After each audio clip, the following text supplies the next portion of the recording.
Good afternoon, everyone, and welcome back to This Week in Torah. This week we read the double portion of Behar-Bechukosai, and these parshiot are incredibly relevant to contemporary life.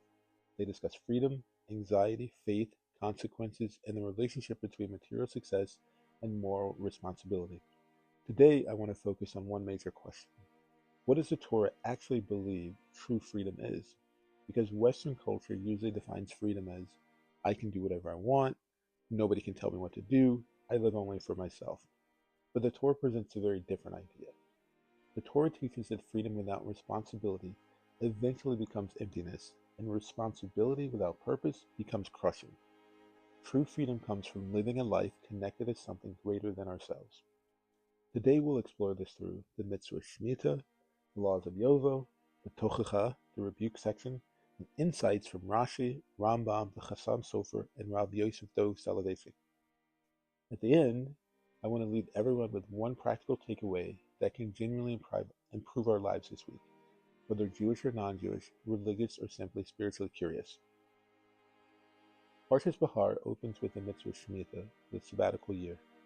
Every seventh year, the fields are not planted, the vineyards are not worked, agricultural labor stops. Imagine telling an entire modern economy, shut everything down for a year. People would panic. What about income? What about food? What about financial security? And the Torah itself anticipates this fear. The Torah says, and if you will say, what will we eat in the seventh year? That question is deeply human. And then Hashem, God responds, I will command my blessing in the sixth year.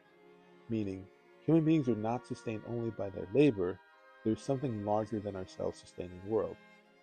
Whether someone approaches that idea through faith, spirituality, or reflection, the Torah is challenging us to recognize that we are not in complete control of everything. Rashi on Vayikra, Leviticus 25:1, asks the famous question, why does the Torah specifically mention that Shemitah was given on Mount Sinai? Weren't all the mitzvahs given at Sinai? Rashi explains, just as the details of Shemitah were given at Sinai, so too all mitzvahs were given with their details at Sinai. But many commentators ask, why was Shemittah chosen as the example? Because Shemittah may be one of the hardest commandments emotionally. Many commandments require discipline for moments. Shemittah requires trust for an entire year. A farmer has to stop working and trust that there will still be enough. That level of faith could only come from Sinai.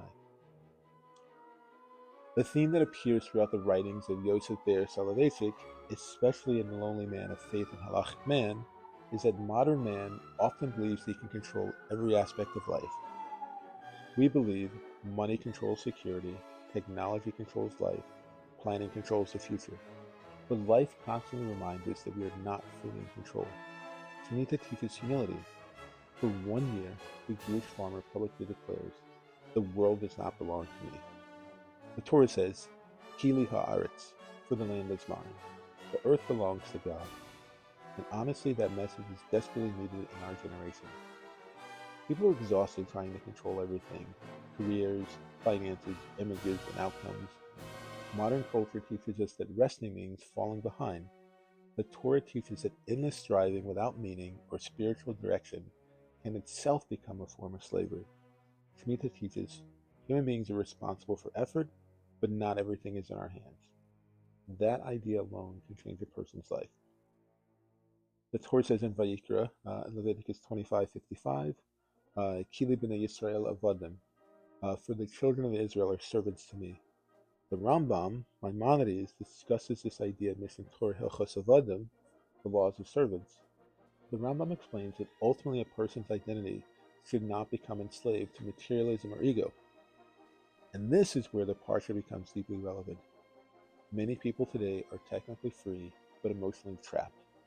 Some are enslaved to social media validation, workaholism, comparison, or constant pressure to impress others. Externally free, internally exhausted. The Torah's definition of freedom is not do whatever you want. The Torah's definition of freedom is become the person you were created to be. That is real freedom. The Chasam Sofer, in his commentary to Parshas Behar, emphasizes that Shemitah reshapes how society views ownership and status. During this sabbatical year, economic competition slows, social hierarchy weakens, and the produce of the field becomes accessible to all. The wealthy landowner and the poor person stand side by side. Shemittah reminds society that human dignity does not come from wealth. That message is revolutionary, because contemporary culture constantly measures people through salary, popularity, appearance, and status. But the Torah teaches us that every human being has inherent dignity and value, not because of success, not because of status, but because human life itself is sacred. The Torah then discusses Yovel, the Jubilee year. Every 50th year, land returns to original families, servants go free, society resets. The Torah prevents permanent despair. A person may lose land, money, or status, but the Torah says that is not your permanent identity. You can rebuild, you can return. That message is incredibly powerful. So many people define themselves by failure. But Yovel teaches no person is completely beyond repair. There is always a path back. There is always hope. But the Torah also recognizes that freedom and renewal only work when society maintains moral and spiritual responsibility. Then we come to Behar-Bechukosai and the Tochachah, the rebuke section. The Torah describes painful consequences when society abandons morality, compassion, and its relationship with God. But the commentators explain that the Tochachah is not arbitrary punishment or cruelty. It reflects the spiritual and moral consequences of a society disconnecting itself from higher values. If a society becomes selfish, corrupt, spiritual, empty, eventually the society itself begins to break down.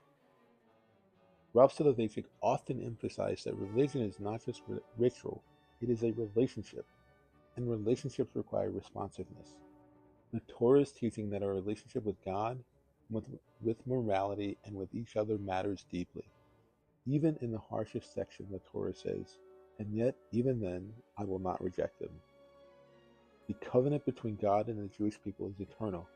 That promise has carried the Jewish people through centuries of exile and suffering. And even beyond the Jewish experience, there is a universal message here. A society can stumble greatly and still find a way to rebuild when it connects itself to morality, faith, and human dignity. So what practical lesson can we take this week? I want to suggest one simple idea. Stop measuring your worth only through productivity. Our culture constantly asks, what did you accomplish? How successful are you? What did you produce? But the Torah reminds us a person's value comes from who they are, not only from what they achieve. Shemittah teaches that even when the field rests, it still has holiness. And sometimes people also need rest, reflection, family, learning, community, and spiritual recalibration. Not every moment has to be optimized. Sometimes the holiest thing a person can do is slow down enough to remember what actually matters. As we finish Behar-Bechukosai, the Torah leaves us with a profound challenge. Who truly owns our lives? Society? Money? Your ego? Are we willing to recognize that our lives are part of something infinitely greater? Shemittah teaches faith. Yovel teaches hope. Bechukosai teaches responsibility. And together they teach the Torah's definition of freedom. Not living without limits, but living with purpose. Thank you so much for listening to This Week in Torah. If this Drasha gave you something meaningful to think about, please share with a friend or family member and subscribe so that we can continue learning Torah together each week. Good Shabbos.